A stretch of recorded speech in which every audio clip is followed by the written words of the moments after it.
வரலாற்றை படிக்காதவன் வரலாற்றை படைக்க முடியாது. இதுதான் அம்பேத்கருடைய கூற்று.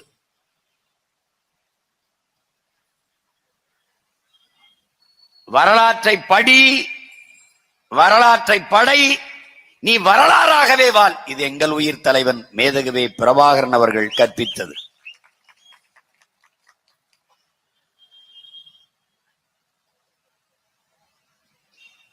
வரலாறு என்பது கடந்த கால செய்திகளை சேமித்து வைக்கிற ஏடு அல்ல, ஒரு நோட்டு புத்தகம் அல்ல. பிறகு என்னதான் அது? அது நிகழ்காலத்திற்கான அடித்தளமும் எதிர்காலத்திற்கான உயிர் தொடர்பும் என்கிறான் ஹிட்லர்.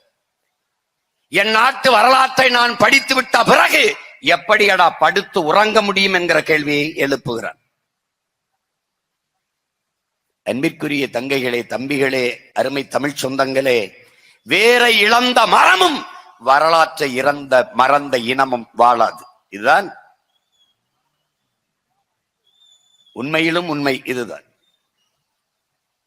ஏன் வரலாறை கற்க வேண்டும், ஏன் வரலாறை தெரிந்து கொள்ள வேண்டும்.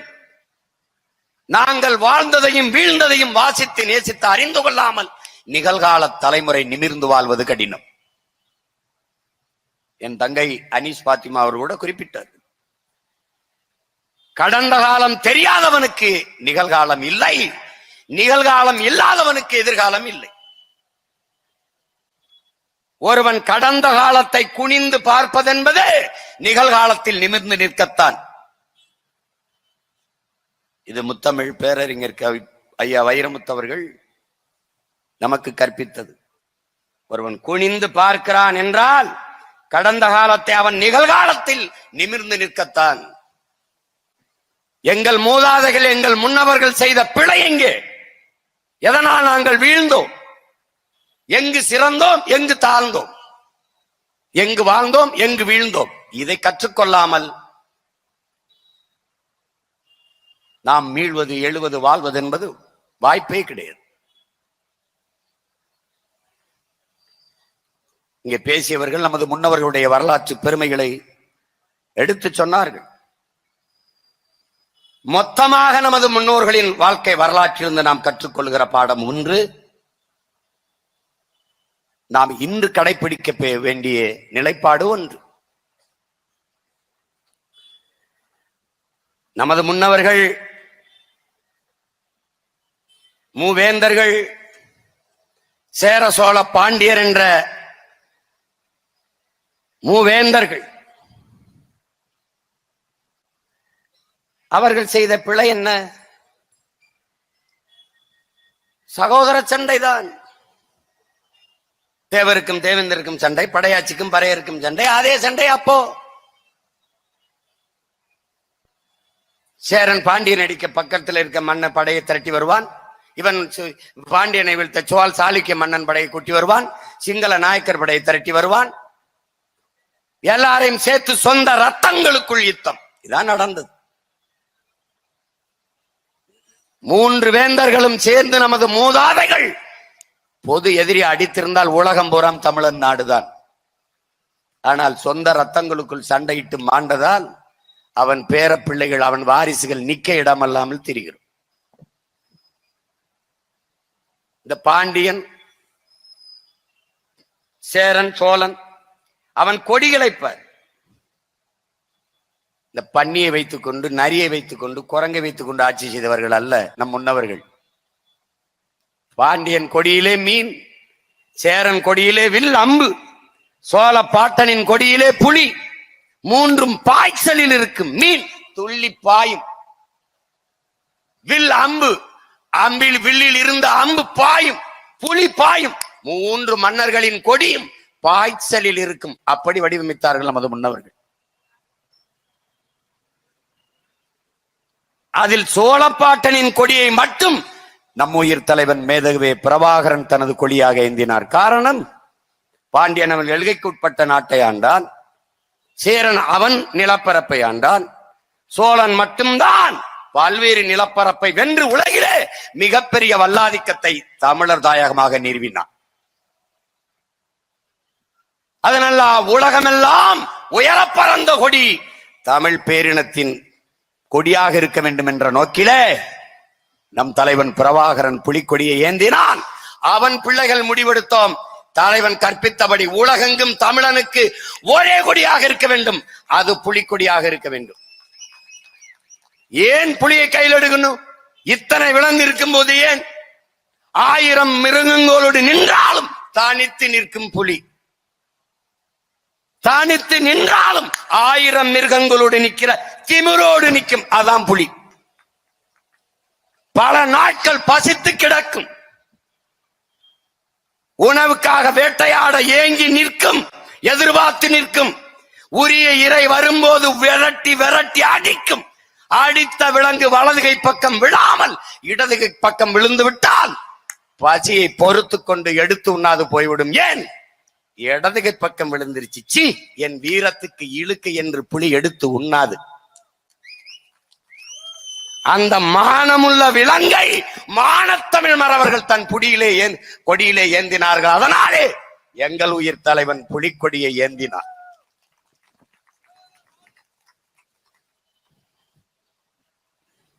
நீ வரலாற்றை படிக்காமல் எப்படி எழுச்சி உருவாய்? நீ யார் என்று உனக்கு என்ன தெரியும்? தமிழர் வரலாறு திராவிட வரலாறு என்றுதான் பதிவு செய்யப்பட்டு நூற்றாண்டு கால 50,000 ஆண்டுகளுக்கு மூத்த ஒரு தேசியத்தின் மக்களை, உலகிற்கு அறிவியல், நாகரிகம், தொழில்நுட்பம், வேளாண்மை, கலை, இலக்கியம், பண்பாடு எல்லாவற்றையும் கற்றுக் கொடுத்த ஒரு இனத்தின் மக்களை, அறிவியல் தொழில்நுட்பம் வளராத காலத்திலே ஓடுகிற நீரை தடுத்து பாசனத்திற்கு பயன்படுத்தி விட முடியும் என்று கல்லணை கட்டிய கரிகால் பெருவள சோழனின் வாரிசுகளுக்கு வரலாறு எவன் கற்பிப்பது? 500 ஆண்டை கூட தொடாத இந்தி 50,000 ஆண்டுகளுக்கு மூத்த தமிழை அடிமைப்படுத்தி ஆள நினைப்பதை எப்படி சகிப்பது? எப்படி? உலகின் முதல் மொழி தமிழ், முதல் மாந்தன் தமிழன். இந்த வரலாறை தெரியாமல் நீ எப்படி பெருமையோடு வாழ்வாய்? எப்படி உனக்கு திமிர் வரும்? எப்படி உனக்கு நிமிர் வரும்? எப்படி உனக்கு பெருமிதம் வரும்? வராது.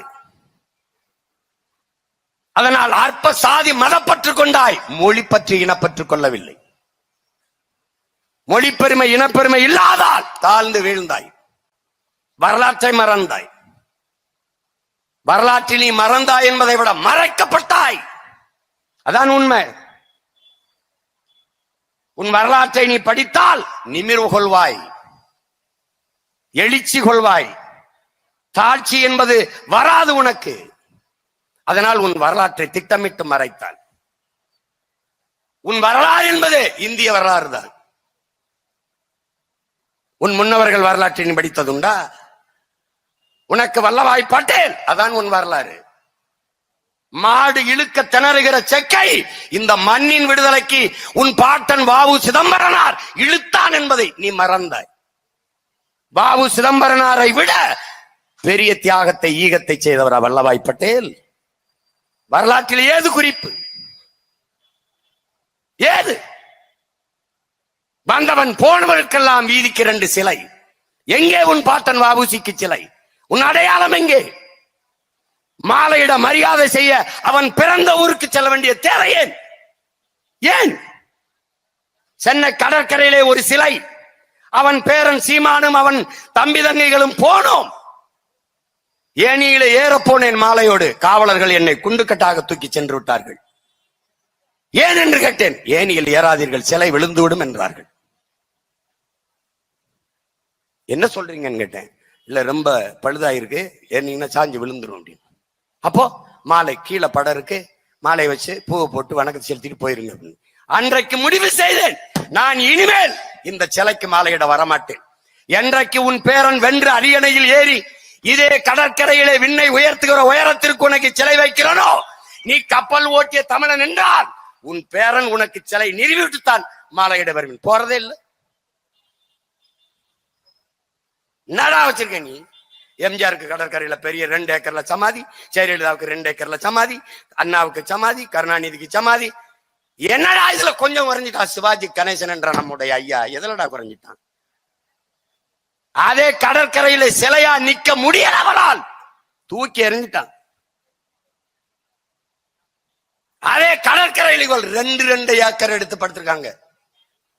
சிலையா நிக்க முடியல. இந்த மண்ணின் மகனால, மகத்தான கலைஞனால, தமிழ் பேரினத்தின் பெருமை மிகு திரை அடையாளமாக இருக்கிற சிவாஜி கணேசனால் நிக்க முடியலடா. அந்த சிலை இருக்கிறவரை மாலை போட்டுக்கிட்டே இருந்தேன். எவ்வளவோ சண்டை போட்டு பார்த்தேன், முடியல, பேத்துட்டான். அதோட மாலை போடுறது நிறுத்திட்டேன். ஏன்? அதே இடத்திலே அதே சிலையை நிறுவி மறுபடி போனோம்டா. இதாண்டா வைராக்கியம், இதாண்டா வரலாறு. ஏன்? இழந்த நிலத்தை மீட்டால் வீர பெரும்பாட்டி வேலுநாச்சியார்னா அந்த திமிர், அதுதான் வரலாறு. உனக்கு படிச்சு இதுதானா? உலகம் என்ன சொல்லுது? உலக பேரறிஞர் உனக்கு என்ன கற்பிக்கிறான்? எந்த இடத்தில் நீ நிராகரிக்கப்பட்டாயோ அந்த இடத்தில் நீ தவிர்க்க முடியாத ஒருவனாக நிக்கணும்டா. அதான்டா சாதனைங்கிறான். அப்ப எங்கு நீ வீழ்த்தப்பட்டாய் அந்த இடத்துல எழணும்டா. அதான் வரலாறு, அதான் உனக்கு கற்பிக்குது. அப்ப அதே இடம்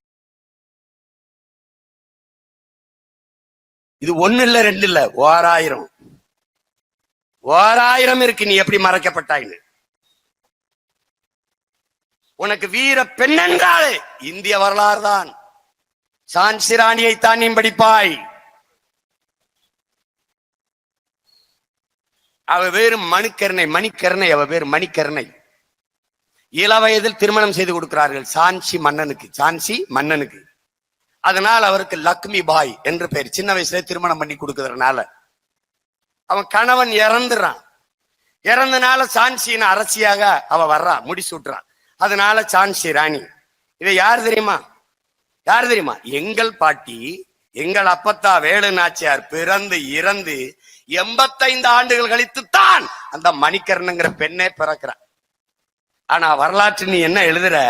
எங்க பாட்டிக்கு பாடத்தில் எழுதும் போது தென்னாட்டின் சான்சி ராணின்னு எழுதுறாடா. இதுக்கு நாங்க எல்லாம் மொத்தமா விஷம் குடிச்சு சாகலாம். இத கேட்க இந்த சீமானை தவிர ஒருத்தன் தானடா அந்த ஊர்ல. எங்க பாட்டி பிறந்து 85 வருஷம் கழிச்சு பிறந்த ஒரு பொம்பளைய தென்னாட்டின் சான்சி ராணின்னு எழுதுறா. அவளுக்கு எழுதுறா வடநாட்டின் வேலு நாச்சியார்னு எழுதணும் நீ வரலாறு. அதான்டா உண்மையான வரலாறு.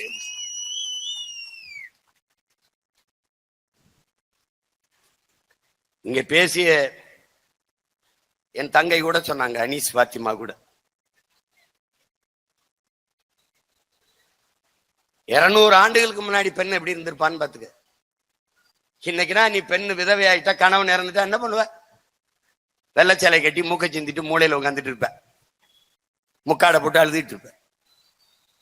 எந்த கோயில் காரியத்துக்கும் போக மாட்டா, எந்த திருமணத்துக்கும் போக மாட்ட, எங்கேயும் போக மாட்ட. அன்னைக்கு பெரியார் பிறக்கவே இல்லை, அன்னைக்கு பாரதி வரவே இல்லை, பெண்ணிய விடுதலைக்கு பாடிய பாரதி இல்ல, மாதர் செம்மை இழிவு செய்யும் மடமையை கொளுத்துவோம் என்ற பாரதி இல்ல, தையலை உயர்வு செய்வாய் என்று பாடியவன இல்ல. அவன் வரல. உலகத்தின் மிகப்பெரிய சிந்தனையாளர்கள், பெண்ணிய உரிமைக்கு பேசியவர்கள், எழுதியவர்கள், போராடியவர்கள் எல்லாரும் ஒரு பெண் எப்படி இருக்க வேண்டும் என்று சிந்தித்து உருவாக்கி இருப்பார்களோ அப்படி ஒரு பெண்ணாக வாழ்ந்தவள் நம்முடைய பாட்டி வேலு நாச்சியார் என்பதை தமிழ் இளம் தலைமுறையினர் நினைவில் வைத்துக் கொள்ளணும். வீர பெரும்பாட்டன்கள் நமது மருதேறுவர்கள் பாட்டினுடைய தளபதிகள் போக வேண்டாம். ஒருவனை கோயில் வாசலுக்கு முன்னாடி வச்சு கொண்டான் வெள்ளக்காரன். தகவல் வருது, நீங்கள் போக வேண்டாம், உயிருக்கு ஆபத்து என்று சொல்லுகிற போது மாறு வேடத்திலே கை குழந்தையை தூக்கி கொண்டு போகிறாள் நமது பாட்டி. அவனுக்கு தெரியும் எப்படியும் புருஷனை பார்க்க வேலு நாச்சியார் வருவான்னு. அவன் காத்திருக்கான். வந்து உயிரற்ற கணவன் உடலுக்கிடையே அவள் நின்று வணக்கத்தை செலுத்துகிற போது கண்டுணர்ந்த அவன் வேலு நாச்சியாரை சுற்றி வளைத்து கைது செய்து கொள்வதற்கு பாய்கிறான். தப்பித்து ஓடுகிறாள் பாட்டி. இதே இந்த காட்டுக்குள் போகும்போது ஆடு மேய்த்துக் கொண்டிருந்த உடையாள் என்கிற பெண், இளவயது பெண், வேலு நாச்சியார் இந்த பக்கம் வந்தாளா? குதிரையிலே வெள்ளைக்காரர் வீரர்கள். ஆம், எந்த பக்கம் போனால் சொல்ல முடியாது, காட்டி கொடுக்க முடியாது என்று திமிரோடு நின்றான். நம்முடைய அரசி அவரை காட்டி கொடுக்க கூடாது என்று திமிரோடு நின்றால் ஆடு மேய்த்துக் கொண்டிருந்த அந்த இளம் வயது பெண் உடையாள் வாளை உருவினான். இரண்டாக வெட்டினான், துண்டாக விழுந்தால், இரண்டு உடலாக விழுந்தால், உடையால் வெட்டு உடையால், துடியாமல் செத்தால் இந்த மக்கள் நம்முடைய ராணியை நம்முடைய பாட்டியை காட்டி கொடுக்காமல் செத்த உடையால் நம் குல தெய்வமடா என்று கும்பிட்டார். இன்னைக்கும் கொல்லங்குடியில் குலதெய்வம். வேலு நாச்சியாரை காட்டி கொடுக்காத உடையாலே உனக்கு குலதெய்வம் என்றால் வேலு நாச்சியார் யார் என்று நீ சிந்தித்து பார்த்துக்க.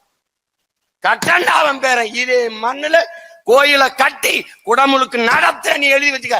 நடத்தல நாப்பார். நீ அரண்மனை வாசல ஒரு மரப்பாச்சி தண்டி ஒரு பொம்மையை வச்சிருக்க. தேர்வுக்கு தெரு எம்ஜிஆர் ஜெயலலிதா ரெண்டு விரலை காட்டிக்கிட்டு எல்லா இடத்துலயும் ஜோடி ஜோடியா நிக்கிறாங்க.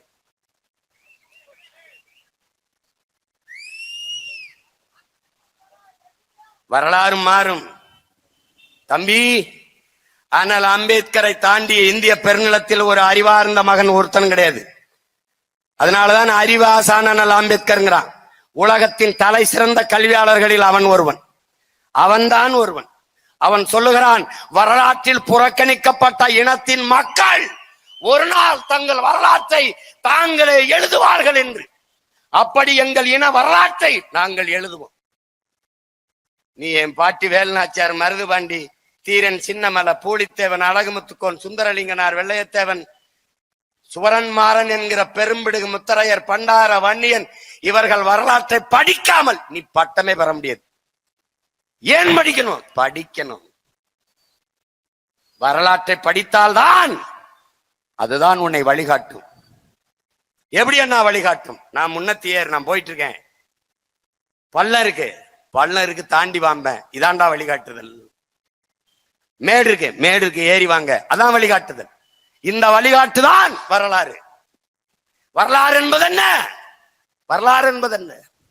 பளபளக்கும் பட்டாடைகளை அணிந்து கொண்டு தலையிலே கிரீடம் சுமப்பது அல்ல. தழும்புகளை தடவி பார்த்து தவறுகளை திருத்திக் கொள்வதுதான் வரலாறு. எங்கள் முன்னவர்கள் செய்த வரலாற்று பிழையை அவன் பிள்ளைகள் நாங்கள் இந்த தலைமுறைகள் செய்யக்கூடாதுன்னு நினைக்கிறோம். என்னது? சோழ பாட்டன் எல்லா நாட்டையும் வென்றவன் எங்கள் கொடியேற்றி விட்டு வந்து விட்டான், எங்களை குடியேற்ற தவறிவிட்டான். அந்த தவறை இனி வரும் தலைமுறையில் செய்யக்கூடாது. இங்க என்ன நடக்குது? எல்லா இடங்களும் வட இந்தியன் குடியேறிட்டான். வாக்கியா வரப்பு வெட்ட, கரும்பு வெட்ட, களை எடுக்க, நாற்று நட வரை இந்திக்காரன் ஏறிட்டான். இன்னைக்கு உனக்கு குறைஞ்ச கூலிக்கு வரான், நாளைக்கு அவன் முதலாளி, நீ அவனுக்கு கூலி. இந்த நிலை வரும். ஈழத்தில் அடித்து விரட்டினார்கள், இங்கே வந்து அகதியாக நின்றாய், இங்கே அடித்து விரட்டுவான், எங்கே செல்வாய் என்று எண்ணிப்பார். இதான் வரலாறு உனக்கு உணர்த்தும் பாடம். ஏன் வரலாறு கற்பிக்கணும்? இதுதான். உலக வரலாறு உனக்கு என்ன படிக்குது, என்ன கற்பிக்குது? ஒரு நாட்டை அழிக்கணுமா? படையெடுத்து வர வேண்டாம். யானைப்படை, குதிரைப்படை, பீரங்கி படை, துப்பாக்கி படை தேவையில்லை. ஒரு உயிர் சாக வேண்டியதில்லை, ஒரு துளி ரத்தம் சிந்த வேண்டியதில்லை. அழித்து விடலாம். எப்படி? முதலில் அவன் மொழியை அழித்து விடு. மொழியை அழித்து விட்டால் அவன் கலை, இலக்கியம், பண்பாடு, வழிபாடு செத்துவிடும். செத்து விட்டால் இனம் செத்துவிடும். இனம் செத்து விட்டால் நாடு அழிந்து விடும். அவ்வளவுதான். ஏறக்குறைய நம் நாடு அழிந்து விட்டது. தான் உலகம் முழுமைக்கும் வரலாறு நமக்கு காட்டியிருக்கிற உண்மை. அதிலிருந்துதான் நீ பாடம் கற்பிக்கணும், கற்றுக்கணும். அதுல இருந்தா படிப்பறிவையும் விட பட்டறிவு மேலானது. அந்த பட்டறிவு தான் வரலாறு. எப்படி தழும்புகளை தடை பார்த்து நம்முடைய அருமை பெரும்பாட்டன் அருண்மொழி சோழனுடைய படையிலே பழுவட்டராயர் உடம்பெங்கும் தழும்பு, சட்டையை கழட்டினா வெறும் காயங்கள், வெட்டு காயம். தடையை பார்க்கும்போது என்ன, இந்த பக்கமா இருந்து இந்த வாளை வீசினா நான் எப்படி என் தோள்பட்டையில விழவிட்டேன், நான் அப்படி குனிஞ்சு தவிர்த்திருக்கணுமே, அதை விட்டுட்டேன், வெட்ட வாங்கிட்டேன். இந்த தழும்பை தடவும் போதெல்லாம் அவனுக்கு அந்த பாடம் நினைவுக்கு வரும். அதான் தழும்புகளை தடவி பார்த்து தவறுகளை திருத்திக் கொள்வதுதான் வரலாறு. இப்ப இத படிப்பினையா வச்சுக்கணும். சும்மா வரலாறு பேசிக்கான்னு பேசணும். வரலாற்றை சொல்லி கொடுக்காதான் இந்த கூல கும்பிடு. வரலாற்றை படிக்காத ஒருத்தன் பேசிக்கான் பாத்தியா? என்ன பேசிக்கா? எங்க சின்ன ஜமீன் எங்க ஐயா உதயநிதியை நாங்க முதல்வராகி பார்த்துட்டு நாங்க போவோம். ஆனா எனக்கு ஒரு ஆசை, எப்படியாவது எங்க ஐயா இன்பநிதியை நான் முதலமைச்சராக்கி பார்த்துடணும். எங்களை அடிமைன்னு சொன்னாலும் பரவாயில்ல, கொத்தடிமை, கருணாநிதி விட்டு கொத்தடிமைன்னு சொன்னாலும் எங்களுக்கு ஒண்ணும் இல்லை, நாங்க கொத்தடிமை தான். எங்க வந்து நின்ட்டான் பத்தியா?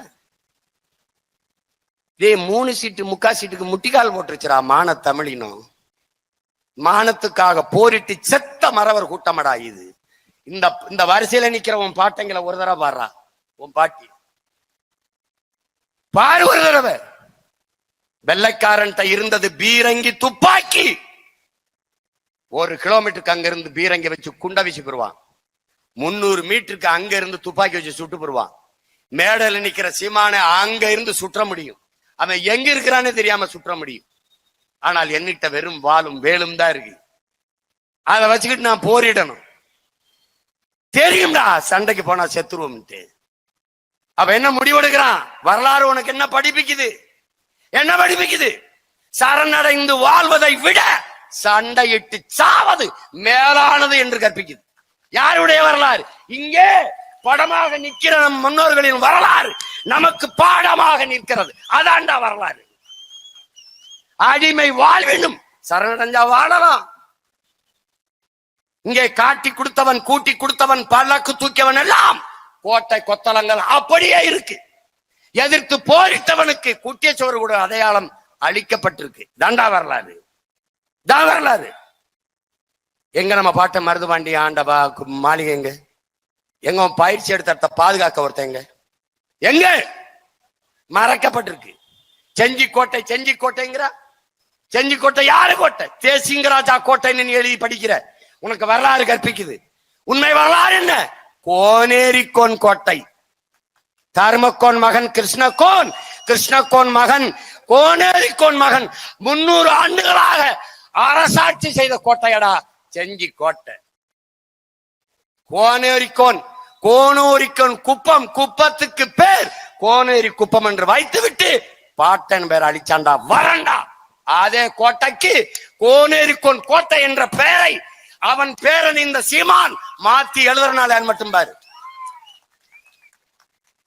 எவ்வளவு வலிக்கு. எப்படி இருக்கு? என் காரை திருடிட்டு போய் நாய் அந்த கருப்பு ஒண்ணத்தை மாத்து வெள்ளையா வண்ணம் வச்சு திண்டா அப்படிதான் இருக்கும். எப்படி இருக்கும்? அப்படித்தான் எல்லாம் மறைக்கப்பட்டிருக்கு. இது 1 2 இல்ல, 1 2 கிடையாது. என்ன கற்பிக்குது? சரணடைந்து வாழலாம், வாழலாம், அதே அதிகாரத்தை ஆளலாம். ஆனால் சரணடைந்து வாழ்வதை விட சண்டையிட்டு சாவது மேலானது. அடிமை வாழ்வினும் உரிமை சாவு மேலானது. உரிமை சாவு ஏன்? உயிரை இழக்கலாம், அது தனிப்பட்ட சீமானுக்கான இழப்பு. ஆனால் உரிமையை இழப்பது என்பது அவன் பிறந்த பெருமை மிக்க தமிழர் என்கிற தேசிய இனத்திற்கான இழப்பு. அதனால் உயிரை இழந்தாலும் உரிமை இழக்கூடாது. அதனால அடிமை வாழ்வினும் உரிமை சாவு மேலானது. பாட்டன் சேதுபதி மன்னனை சிறையில் வச்சாண்டா வெள்ளக்காரன். ஓராண்டு சிறையில் இருக்காரா வெள்ளக்காரன். கெஞ்சிரான் அவர்கிட்ட, சேதுபதி ஒரு பைசா, ஒத்த பைசா, சும்மா ஒரு சல்லி காசு, சும்மா ஒரு காசுரா, கப்பமா கட்டுறா, உன்னை ரிலீஸ் பண்றேன்ட்டு. என்ன சொல்லிருப்பாருன்னு நினைக்கிற? ஒரு காசுரா, ஒரு காசு. அன்னைக்கு தேதியில ஒத்த காசு, ஒரு சல்லி பைசா உனக்கு நான் கப்பமா கட்ட மாட்டேன்டா. அப்படி வாழ்வதற்கு சிறையில கிடந்து செத்து போறான்டா. அதான்டா வரலாறு நமக்கு கற்பிக்குது. என்ன வாழ்வு? அடிமை வாழ்விடும் உரிமை சாவு மேலானது. பாட்டனை கொண்டு நிறுத்திட்டான்டா திருப்பத்தூர்ல. பெரிய மருது முட்டிக்கால் போட்டுக்காரா, கழுத்துல தூக்கு கயிறு அப்படியே பார்த்து வெள்ளைக்காரனை பார்த்து சிரிக்கிறாரா. பெரங்கைய கட்டிட்டான், காலையும் கட்டிட்டான். தூக்குல போடும்போது அவன் கையும் காலையும் கட்டாம போட துணிவில்லடா. புறங்கையும் கட்டிட்டான், காலையும் கட்டிட்டான். தூக்குல கயிறை மாட்டிட்டான், ஆனாலும் கையும் காலையும் கட்டிட்டான். திரும்பி பார்த்தா பக்கத்துல 7 வயது சிறுவன் நிக்கிறான், 7 வயது பச்சிலம் பாலகன் நிக்கிறான். அவரை பார்த்து அப்படி சிரிக்கிறார் வெள்ளைக்காரனை பார்த்து. நான் உன்னை எதிர்த்து போரிட்டேன், தூக்குல போடுற. இந்த 7 வயது பையன் என்ன பண்ண, அவனை எதுக்கு தூக்குல போடுறேன்? அவனுக்கு பதில் இல்லை, சிரிக்கிறாரு.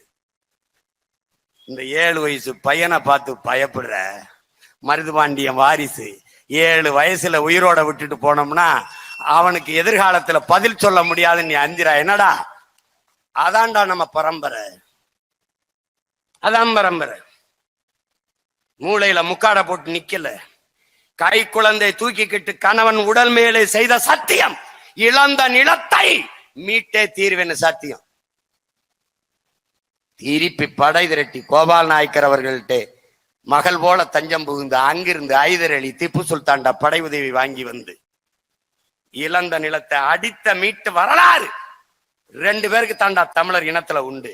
இழந்த நிலத்தை மீட்ட வரலாறு வேலு நாச்சியார் என்கிற வீர பெரும்பாட்டிக்கும், திருப்பி இழந்த நிலை அனுராதபுரத்தை திருப்பி ஆன இரவை திருப்பி அடிச்சு பிடித்த வரலாறு அவள் பேரன் பிரபாகரனுக்கு தாண்டா உண்டு. அதனாலே அருகிலே பாட்டியும் பேரனையும் நீத்திருக்கு. என்ன ஒரே ரத்தம் அதே வீரம் என்பதை காட்டுவதற்கு 2 பேர் தாண்டா இழந்த நிலத்தை மறுபடியும் மீட்டிருக்கான். இதுல இருந்து தலைவன் நமக்கு கற்பித்தது என்ன? நிலத்தை இழக்கலாம், காலத்தை இழக்கலாம், களத்தை இழக்கலாம், ஆனால் பலத்தை இழந்து விடக்கூடாதுங்கிறாரு. காலத்தை இழந்திருக்கலாம், 6 மாசம் நம்ம போரிட்டு பிடிச்சிருக்கலாம், அந்த நிலத்தை அவன் பறிச்சிருக்கலாம், சரி விட்டுரு. களம், அந்த களத்தை இழந்துட்டோம், ஆணையரவை இழந்துட்டோம், விட்டுரு. ஆனால் பலத்தை இழந்துடாதே. பலம் இருந்தால் என்றைக்காவது ஒரு நாள் எதிரியை மோதி அழிச்சு வீழ்த்தி இடத்தை பிடிக்கலாம். அப்படி பிடிச்சு காட்டினா அதான் ஆணையரவு. படிப்புக்கு வரலாறு சும்மா இல்ல. என்ன கற்பிக்குது? மரணத்திற்கு இவன் அஞ்சலையோ அவன் தான் வரலாற்றில் மாவீரனா இருக்கான். சாவுக்கு பயந்தவன் சரித்திரமாகிறான், சாக துணிந்தவனே சரித்திரமாகிறான்.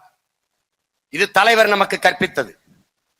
உலகெங்கிலும் என் அன்பு தம்பி தங்கைகளே, வீரத்துறவி விவேகானந்தர் கற்பிக்கிறார். என்ன சொல்றார்? வரலாற்றில் கோழைகளுக்கு இடமே இருந்ததில்லை, வரலாறு வீரர்களுக்கானதுங்கிறார்.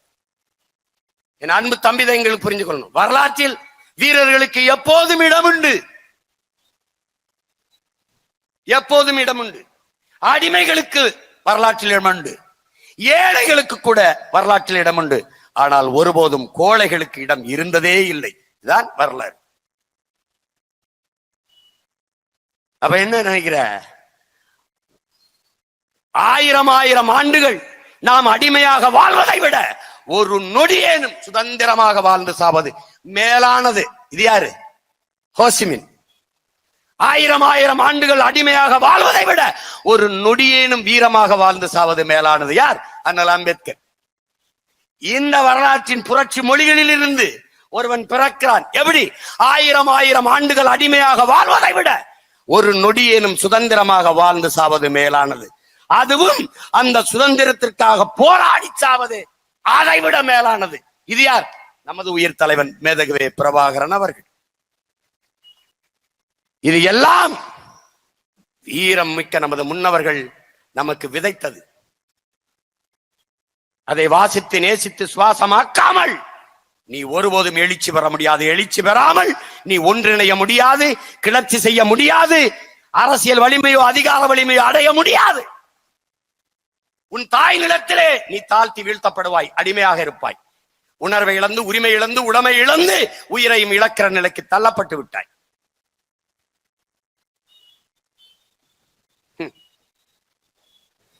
நம்ம பாட்ட முடிவு பண்றான் தீரன் சின்னமலை. அவன் யாரு? ஏன் அவன் ஆகப்பெரிய புரட்சியாளன்? ஏன்? புலித்தேவன் மன்னன், நமது பாட்டன். புலித்தேவனுக்கு என்ன வரலாற்றை படிப்பினை வச்சிருக்க? நானும் என் தம்பிகளும், என் தம்பி துறை, நாங்கெல்லாம் நெற்கட்டு சேவலுக்கு போனோம்.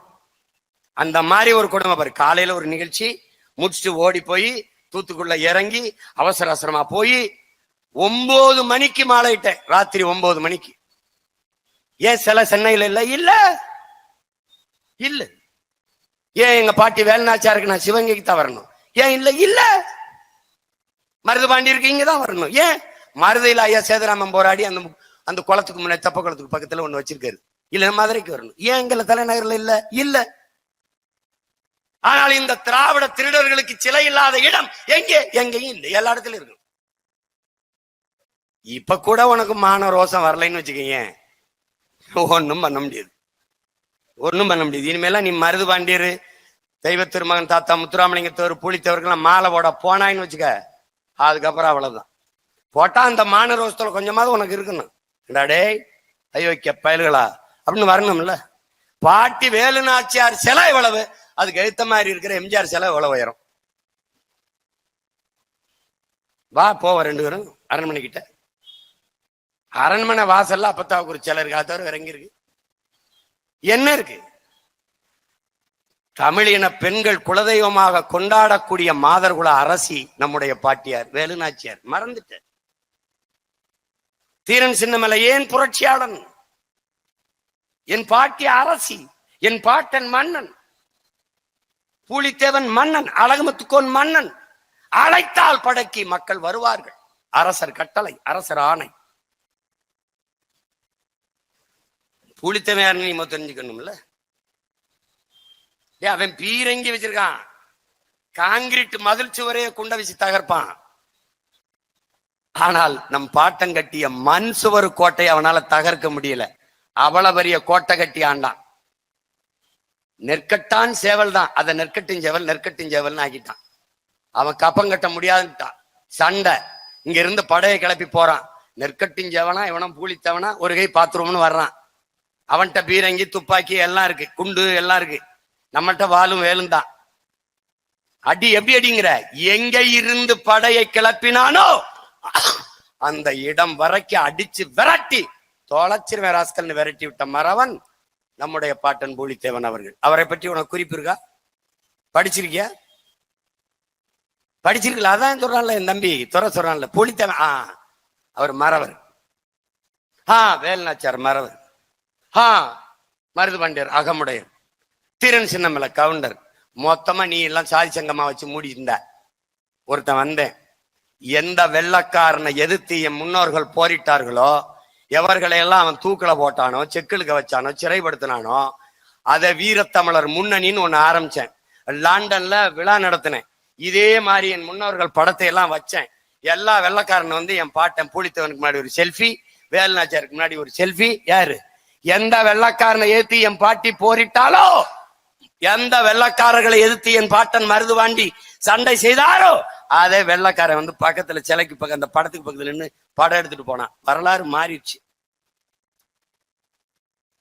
தீரன் சின்னமலை சாதாரண விவசாய குடும்பத்து மகன்.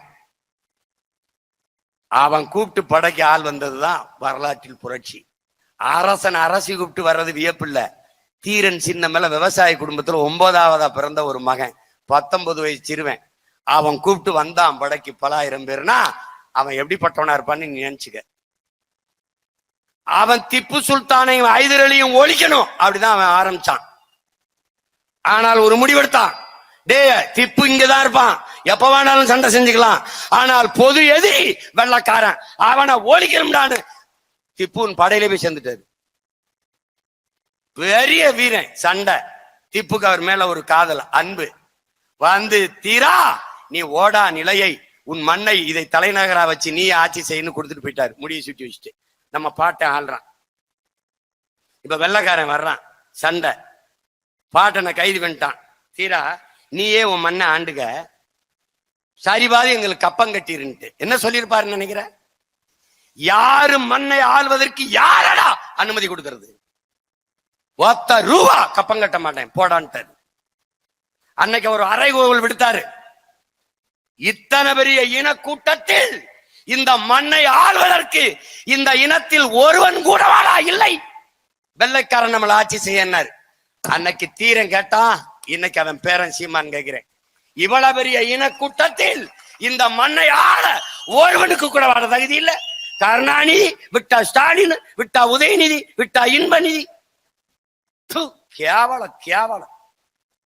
நீ வேற வேலுநாச்சியார் பேரன், மருதுபாண்டி பேரன், வாவூசி பேரன், பூலித்தவன் பேரன், பெரும்பிடுக முத்தரையர் பேரன், அழகுமுத்துக்கோன்னு பேரன், அங்கே போய் அல்லா கருணாநிதி வீட்டுல சோறேன். இதுவா கேவலம் கேவலம். ஏனி மண்டிட்ட இந்த வரலாறை படி, அப்ப நீயே நிமிருவ. அப்புறம் அப்புறம் மரணத்தை கண்டு அஞ்சாதவன் எவனோ அவன் தான்டா மாவீரன். தலைவர் என்ன கற்பிக்கிறார்? இந்த மானுட சமூகம் மரணம் என்ற ஒன்றுக்கு பயப்படுவதாலேயே பல்வேறு துன்ப துயரங்களை தூக்கி சுமக்குதுங்கிறார். அப்ப என்ன? சாவுக்கு அஞ்சாதவனே சரித்திர புருஷனாகிறான், சரித்திர நாயகனாகிறான். அப்படி ஆனவன் நிறைய நிறைய. நம்ம பாட்டனை பாரு, தீரன் சின்னமலைய தூக்கு கயிறு வந்துச்சு, வெள்ளக்கார அதிகாரி தூக்கிட்டு வந்துட்டான், குனிஞ்சு கழுத்த நீட்டி வாங்கிக்கல, பறிச்சு மாட்டிக்கிறாரு. இது மாட்டிட்டு இந்த கையில மாட்டிக்கிட்டு இந்த கையை அவன் நெஞ்சில வச்சு தள்ளி விடுறாரு. போடா என் எதிரி, நீ எனக்கு மரணத்தை கூட பரிசாக தந்தாய் என்ற பதிவு வந்துடக்கூடாது. தூக்கி அவரே கழுத்துல மாட்டு போடுறா தூக்குல என்று. அதனாலதான் நான் வரலாற்றில் வீரன். அவன் புரட்சியாளனா இருந்தது காரணம் சாதாரண குடிமகன் படை திரட்டினான். நம் தலைவன் பிரபாகரன் புரட்சியாளன். அதுக்கு அவன் பாட்டி வேலு நாச்சியாரும் அல்ல, அவன் பாட்டன் மருதுபாண்டி பூடித்தவனும் அல்ல, சாதாரண குடிமகன். அவன் கூப்பிட்டு 50,000 வீரர்கள் அவனுக்காக உயிர் நீத்து மாவீரர் ஆயிருக்கான்னா அதனாலதான் அவன் புரட்சியாளன். நான் கருணாநிதி வாரிசும் இல்ல, எம்ஜிஆருடைய வாரிசும் இல்ல, யாரும் இல்ல, சாதாரண மகன். நான் திரட்டி 36 லட்சம் வாக்கை பெற்று இந்த மண்ணிலே 3வது பெரிய அரசியல் கட்சியா நிறுவிருக்கேன்னா இதான்டா புரட்சி, இதான் புரட்சி. அப்ப இருப்பா முதலமைச்சர், அவர் அப்படி கங்காரு குட்டி மாதிரி தூக்கி சொம்பாரு. அப்புறம் அவர் வந்து இறக்கி அவர் கொண்டு அப்படியே உட்கார கிரீடத்தை சூட்டுவாரு. கருணாநிதி தனியா கட்சி ஆரம்பிச்சிருந்தா 4 ஓட்டு விழுந்திருக்குமாடா? இல்ல ஐயா ஸ்டாலின், அம்மையார் ஜெயலலிதா, இல்ல ஐயா எடப்பாடி தனியா கட்சி ஆரம்பிச்சு கொள்கை பேசியிருந்தா? நாங்க பாரு சாதி பேசல, மதம் பேசல, செத்து போன மொழி இன உணர்வு பட்டு போச்சு. அத தண்ணி ஊத்தி கெட்ட கேப்பைக்கு, பட்டு போன கேப்பைக்கு ஒத்த சொட்டு தண்ணி மாதிரி ஊத்தி வளர்த்து லட்சக்கணக்கான இளைஞர் படை. ஒண்ணும் பண்ணிக்க முடியாது. சும்மா விசில் அடிக்கிறது கைதட்ட கூட்டம்ல அறிவார்ந்த கருத்தியல் புரட்சி செய்கிற புரட்சியாளர். என் தம்பி தங்கை கிட்ட தர்க்கம் செஞ்சு இந்தியா நிலப்பரப்பிலே வெல்ல ஒருத்தனும் கிடையாது, ஒருத்தனும் கிடையாது. ஏன்? அறிவியல் அரசியல் புரட்சியில அறிவாயுதம் என்கிற புரட்சியை முன்னெடுக்கிற பிள்ளைகள் நாங்கள். சாக பயந்தவன் சரித்திரமாயிரும், அடையாளமே இல்லை அவனுக்கு. சாக துணிஞ்சிடணும். எப்படி? அறிஞர் சாக்ரட்டிஸ் மரண தண்டனை. கிரேக்க இளைஞர்களே, ஏதென்ஸ் நகரத்தின் இளைஞர்களே, எழுந்து வாருங்கள் என்று எழுச்சி உற வைத்தான். அவனுக்கு தண்டனை, மரண தண்டனை. விஷத்தை அறிஞ்சு சாகணும், விஷத்தை உண்டு குடிச்சு சாகணும், அதான் தண்டனை. விஷத்தை வச்சுட்டு 1 மணி நேரம் உங்களுக்கு காலம் இருக்கு, 1 மணி நேரம் கழிச்சு நீங்க குடிக்கலான்னு அவன் வச்சுட்டு கையெடுத்தவனு எடுத்து குடிச்சிட்டாரு. அவன் 1 மணி நேரம் கொடுக்குறான். 1 மணி நேரம் கூட கொஞ்ச நேரம் கதை பேசிட்டு போயிட்டு வரேன், பத்திரமா இருங்க, போயிட்டு வரேன், நல்லா இருங்க, வரட்டா தம்பி, இதெல்லாம் பேசியிருக்கலாம், எடுத்து குடிச்சிட்டு போடான்னு போயிட்டேன். அதனாலதான் சரித்திரத்துல சாக்ரட்டிஸ் இருக்கான். சேகுவாரா கொண்டு சிறைப்படுத்தி நிறுத்திட்டாங்க. ஒருத்தன் குறி வைக்கிறான் அவரை சொல்றதுக்கு. அப்படி வைக்கும்போது டியர் காம்ரேட், நீங்க நெத்திக்கு குறி வைக்கிறீங்கன்னு நினைக்கிறேன். எஸ் அப்படின்னா, கொஞ்சம் லெப்ட்ல வாங்க, கொஞ்சம் லெப்ட்ல, இப்ப சுடுங்கன்றான். அதனாலதான் அவன் சரித்திரத்துல சாகா இடம் பெற்றிருக்கான். புரியுதுன்னு நினைக்கிறேன்.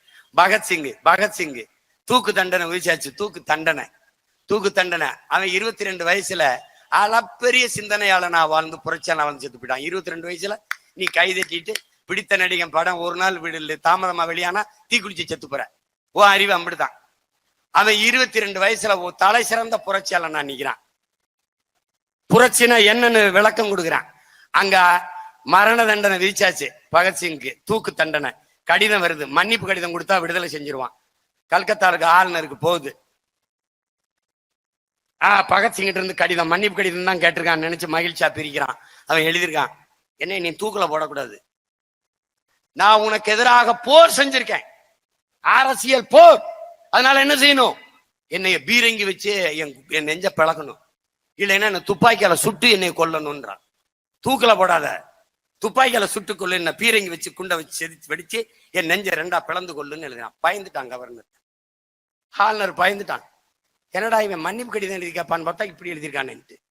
கடைசியா அவ்வளவு பெரிய பெருமை அவனுக்கு தர விரும்பல. ஏன் பகத்சிங் அப்படி கேட்டான்? ஏன் கேட்ட?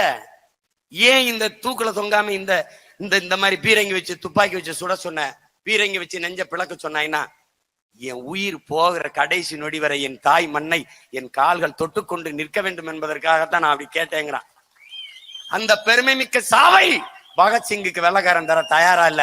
உனக்கு தூக்குதான். தூக்குக்கு போயிட்டான். தூக்குக்கு போகும்போது சதாம் ஹுசேனுக்கு பார்த்திருப்பீங்க, பிளாக் மாஸ்க் ஒரு கருப்பு அங்கிய மாட்டுவான். அவனுக்கு மூத்தவன் பகத்சிங் கருப்பு அங்கிய மாட்ட வரான். தூக்கி வெளியில எடுன்றான். ஏன்? கருப்பு அங்கி வேணாம், அப்படியே கழுத்துல மாட்டுங்கிறான். ஏண்டாங்கிறான்? நான் தொங்கும் போது என் உயிர் பிதுங்கி பிதுங்கி கடைசி உயிர்த்தில வெளியேகிறவரை என் கண்ணின் கருவிழிகள் என் தாய் மண்ணை பார்த்து கொண்டே சாகணுங்கிறான். 22 வயசு. சாவுக்கு அஞ்சாத அவன்தான் சரித்திரத்தில் புரட்சியாளன் பகத்சிங்கா இருக்கான். சதாம் ஹுசேன் தூக்கு கயிற்றுக்கு முன்னாடி நிற்கும் போது பிளாக் மாஸ்க தூக்குடான்ட்டான், அப்படியே போடுறான்ட்டான். சாவை ரசிச்சு ருசிச்சு செத்தான். அதனால சரித்திரத்தில் சதாம் ஹுசேன் இன்னைக்கு இருக்கான். இப்படி ஒவ்வொரு புரட்சியாளனும் ஒவ்வொரு வீரனும் சாக்கு அஞ்சான என்னதான் நிக்கிறான். இந்த நமது முன்னவர்களின் வரலாறு நமக்கு கற்பித்தது. சரணடைந்து வாழ்வதற்கு சண்டையிட்டு சாவது மேலானது, அடிமை வாழ்வினும் உரிமை சாவு மேலானது. இதுதான் முக்கியம். உயிரை இழக்கலாம், உரிமையை இழக்கக்கூடாது. அப்படி உரிமைக்காக உயிரை இழந்த மா வீரர்கள் நமது பாட்டி, நமது பாட்டனார், இந்த வரிசையில நிற்கிற நமது முன்னோர்கள் என்பதை தமிழ் இளம் தலைமுறையினர் புரிந்து கொள்ள வேண்டும். நீ இந்த அற்ப அரசியல் வாழ்க ஒழிக கோஷம், இந்த ஸ்டாலின் படம், கருணாநிதி படம், உதயநிதி படத்தை நெஞ்சில வச்சுக்கிட்டு 500 ரூபாய் 1000 ரூபாய் அரைப்படி அரிசி, அரைமுளை கரும்பு, கருப்பட்டி, வெள்ளத்துக்கு சக்கரைக்கு நீ கையேந்தி நின்று இந்த மானங்கட்ட பொழப்ப நீ நிறுத்து. நீ மானத்துக்காக உயிரை விட்டவன். நீ உலகத்திற்கு சோறு போட்டவன். நீ இந்த அரைப்படி அரிசிக்கு அல்லாடி நிக்கிறத பார்க்கும்போது கேவலமா இருக்கு. நீ தன்மானத்திற்காக உயிரை விட்டவன். இன்னைக்கு இனமானத்தை இழந்து நிக்கிற நீ. முதல்ல இதை கைவிடு. உங்கள் பிள்ளைகளின் ஆட்சி வரும். இந்த வரலாற்று நாயகர்கள் எப்படி நமக்கு வழி நடத்தினார்களோ அப்படி பெருமை மிக்க மானமிக்க வாழ்வை இந்த மண்ணிலே உங்கள் பிள்ளைகள் தருவோம். பசி என்கிற வார்த்தை இல்லாத ஒழிப்போம். ஏழ்மை வறுமை என்கிற சொல் இல்லாத அழிப்போம்.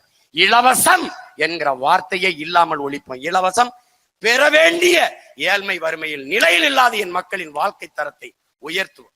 இதெல்லாம் நீ நம்ம பாட்டை 200 ஆண்டுகளுக்கு முன்பு இதே நிலத்தில் இருந்து உலகத்தின் சுவையான ஆரஞ்சு பழத்தை விளைய வச்சு ஏற்றுமதி செஞ்சிருக்கிறார் நமது பாட்டன் மருதுபாண்டியர்கள்.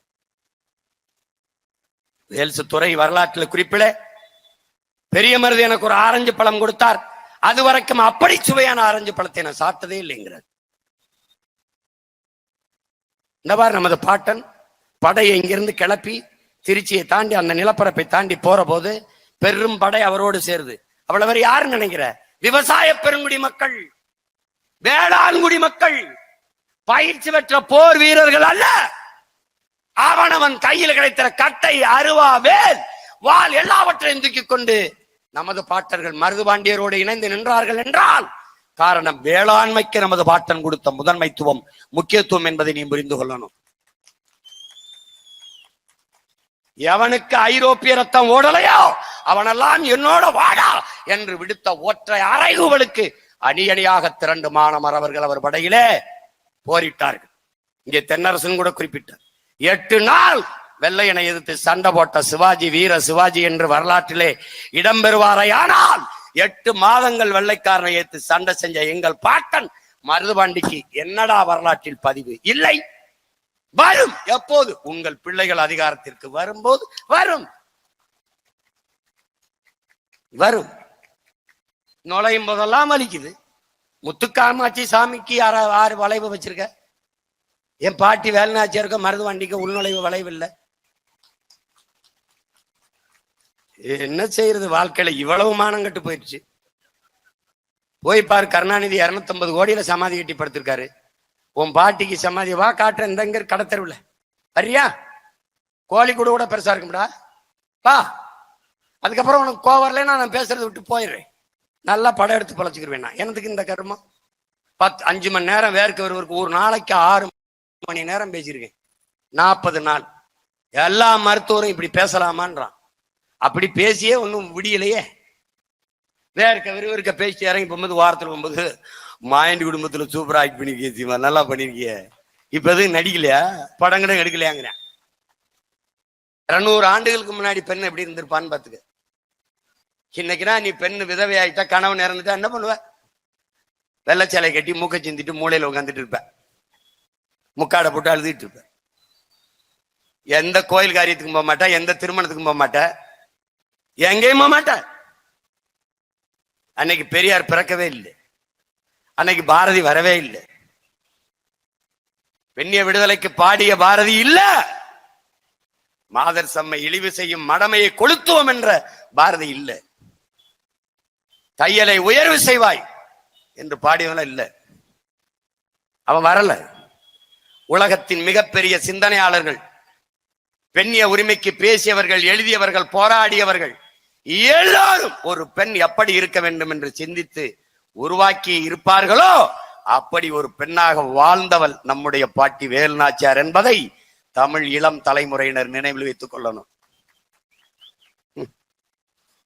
வீர பெரும்பாட்டன்கள் நமது மருதேறுவர்கள் பாட்டினுடைய தளபதிகள் போக வேண்டாம். ஒருதனை கோயில் வாசலுக்கு முன்னாடி வச்சு கொண்டான் வெள்ளக்காரன். தகவல் வருது, நீங்கள் போக வேண்டாம், உயிருக்கு ஆபத்து என்று சொல்லுகிற போது மாறு வேடத்திலே கை குழந்தையை தூக்கி கொண்டு போகிறாள் நமது பாட்டி. அவனுக்கு தெரியும் எப்படியும் புருஷனை பார்க்க வேலுநாச்சியார் வருவான்னு. அவன் காத்திருக்கான். வந்து உயிரற்ற கணவன் உடலுக்கிடையே நின்று அவள் நின்று வணக்கத்தை செலுத்துகிற போது கண்டுணர்ந்த அவன் வேலு நாச்சியாரை சுற்றி வளைத்து கைது செய்து கொள்வதற்கு பாய்கிறான். தப்பித்து ஓடுகிறாள் பாட்டி. இதே இந்த காட்டுக்குள் போகும்போது ஆடு மேய்த்துக் கொண்டிருந்த உடையாள் என்கிற பெண், இளவயது பெண், வேலுநாச்சியார் இந்த பக்கம் வந்தாளா? குதிரையிலே வெள்ளைக்காரர் வீரர்கள். ஆம், எந்த பக்கம் போனால் சொல்ல முடியாது, காட்டி கொடுக்க முடியாது என்று திமிரோடு நின்றான். நம்முடைய அரசி அவரை காட்டி கொடுக்க கூடாது என்று திமிரோடு நின்றால் ஆடு மேய்த்துக் கொண்டிருந்த அந்த இளம் வயது பெண் உடையாள் வாளை உருவினாள், இரண்டாக வெட்டினான், துண்டாக விழுந்தாள், 2 உடலாக விழுந்தாள். உடையாள் வெட்டு உடையாள், துடியாமல் செத்தால் இந்த மக்கள் நம்முடைய ராணியை, நம்முடைய பாட்டியை காட்டி கொடுக்காமல் செத்த உடையால் நம் குல தெய்வமடா என்று கும்பிட்டார். இன்னைக்கும் கொல்லங்குடியில் குலதெய்வம். வேலு நாச்சியாரை காட்டி கொடுக்காத உடையாலே உனக்கு குலதெய்வம் என்றால் வேலு நாச்சியார் யார் என்று நீ சிந்தித்து பார்த்துக்க. கட்டண்டாவன் பேர இதே மண்ணுல கோயிலை கட்டி குடமுழுக்கு நடத்த நீ எழுதி வச்சுக்க. நடத்தல நான் பாரு, நீ அரண்மனை வாசல ஒரு மரப்பாச்சி தண்டி ஒரு பொம்மையை வச்சிருக்க. தேர்வுக்கு தெரு எம்ஜிஆர் ஜெயலலிதா 2 விரலை காட்டிக்கிட்டு எல்லா இடத்துலயும் ஜோடி ஜோடியா நிக்கிறாங்க.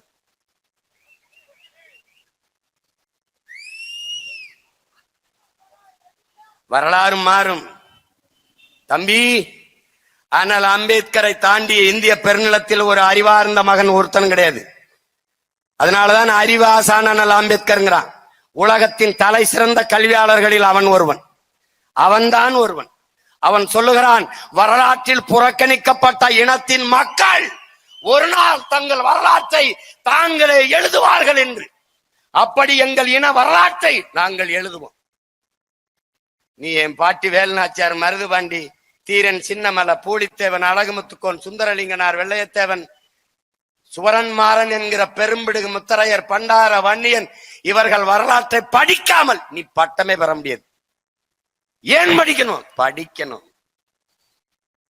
வரலாற்றை படித்தால்தான் அதுதான் உன்னை வழிகாட்டும்.